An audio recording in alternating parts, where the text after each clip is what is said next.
Hello बच्चों, let's read the question. Question कहता है Ka1, Ka2, Ka3 are the respective ionization constants for the following equilibria.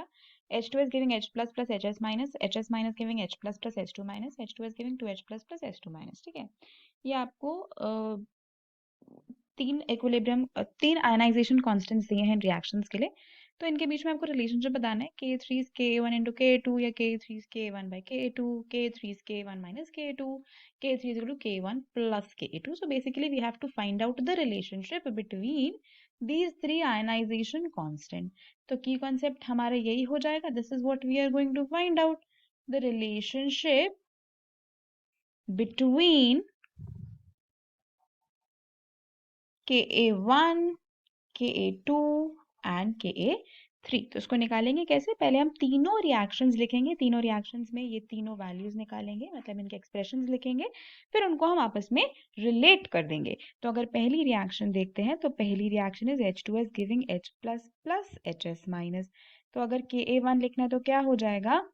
Ka1 basically it is an equilibrium constant only, है ना, equilibrium constant ही तो है। तो concentration of product लिख लो H plus HS minus, और फिर कॉन्सेंट्रेशन ऑफ रिएक्टेंट आ जाएगी, right. तो ये आपकी पहली इक्वेशन हो गई। दूसरा क्या है? HS माइनस जो है वो हमको देता है H प्लस और H2 माइनस। तो ठीक है जी, इसका भी लिख देते हैं। तो वही हो जाएगा concentration of H plus and into the concentration of H2 minus divided by concentration of HS minus, हो गई दूसरी, राइट। तीसरी इक्वेशन क्या दी हुई है? H2S giving 2H plus plus H2 minus. तो ठीक है जी, इसका भी लिख देते हैं इक्विलिब्रियम कांस्टेंट। Ka3 कितना आ जाएगा?